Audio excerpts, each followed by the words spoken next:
Adina McQuaig-Bedard, lifetime resident of South Dundas.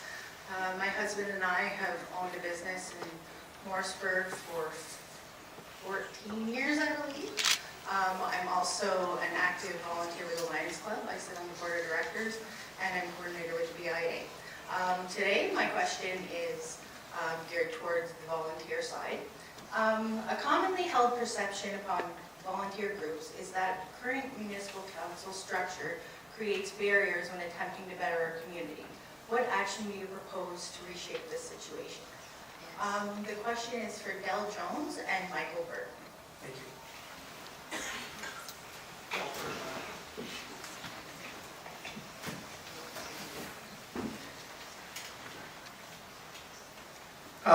So on the volunteers, I think actually Mr. John Gleed, I'm not sure if he's in the room, but he had actually taken the initiative to try to get some feedback from members of council to try and deal with helping solve this issue.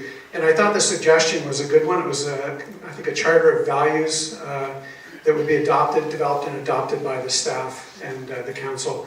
But I think the key is also to not just have the charter, it's actually to measure the results so that we know.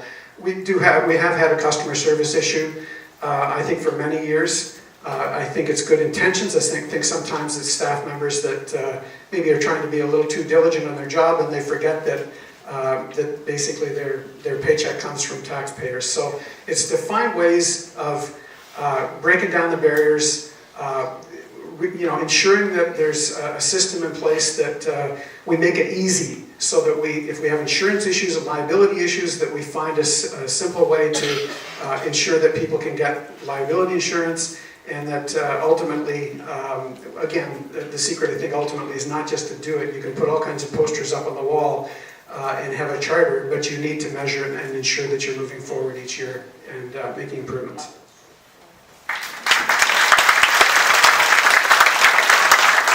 Thank you. First thing I think we should really address is decisions that were made in the last council over 4 years, 10 years, what have you, sometimes get to be put away.